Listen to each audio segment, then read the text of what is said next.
pemirsa, Anda masih bersama kami di Suara Jakarta dan saat ini saya sudah tersambung melalui saluran video bersama Antoni Leon selaku pengamat IT.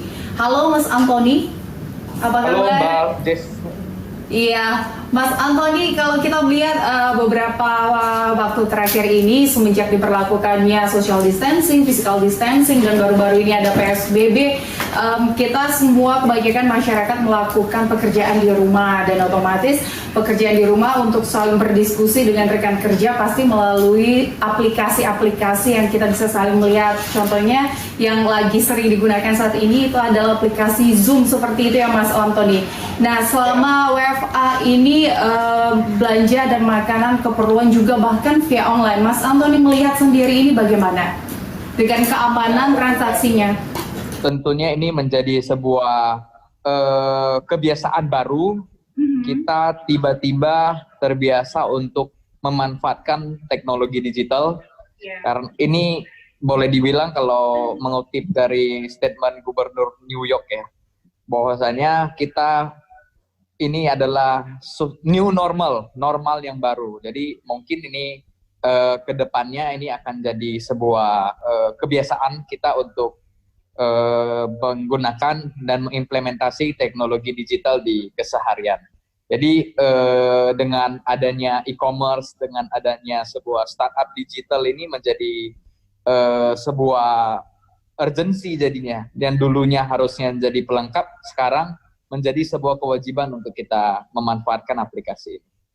Nah, menurut Mas Antoni sendiri, sejauh ini aplikasi-aplikasi yang kita gunakan ini cukup aman kah Mas? Misalnya saja kan sekarang masyarakat mau belanja kalau mau keluar ke pasar itu agak sedikit khawatir ya Mas, worry, dan mereka menggunakan aplikasi online. Kebanyakan aplikasi yang digunakan saat ini cukup aman kah Mas menurut Mas Antoni sendiri untuk bertransaksi? Kalau kita lihat di Zoom itu memang tidak bisa 100% aman karena pertama penggunanya sangat banyak dan bukan kayak WhatsApp gini loh, end-to-end-nya ini langsung, tapi Zoom ini dan Zoom mengakui banyak ibaratnya kecolongan untuk dari sisi security dan ini masih dibedah oleh mereka. Zoom ini posisinya hanya ibaratnya dan dia berkomitmen untuk tidak menambang dan menjual data, itu katanya. Nah, tapi secara prinsipnya karena Zoom ini dipakai, apalagi dengan kayak kita sekarang ini kan tidak ada end-to-end encryption-nya tidak ada, jadi ini mungkin bisa hanya sebatas ini saja.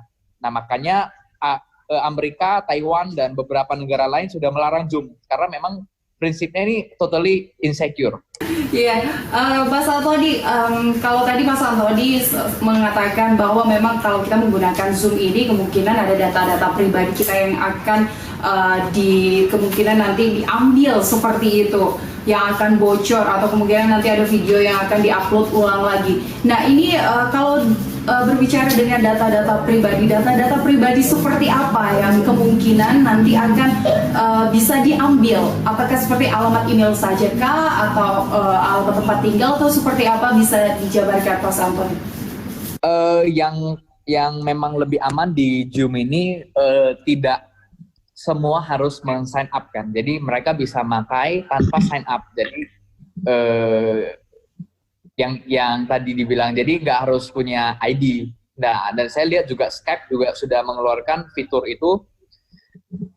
Yang paling penting itu dan sisi positifnya Zoom itu tidak menghimpun database secara signifikan, misalkan kayak email, nomor handphone tidak, tapi lebih kepada hanya IP address, hanya ada device kita mungkin. Nah, itu hanya itu. Jadi ya ada sisi positifnya, ada sisi buruknya. Hanya saja memang dari kita punya edukasi saja bagaimana aplikasi ini dipakai untuk semestinya saja. Kalau misalkan pembicaraannya umum, general, dan kayak sekarang kan Zoom banyak dipakai untuk seminar-seminar, untuk seminar motivasi, untuk juga pelatihan. Dan kalau memang ini halnya positif dan bukan sifatnya private, saya rasa Zoom bisa jadi pilihan utama. Tapi kalau misalkan untuk yang perlu ini ya mungkin bisa cara lain, misalkan kalau misalnya berdua aja misalnya pakai yang lain. Artinya masih banyak cara. Tapi kalau misalkan perlu yang lebih khusus karena kayak sekarang Taiwan, Amerika ini sudah melarang Zoom, dan itu totally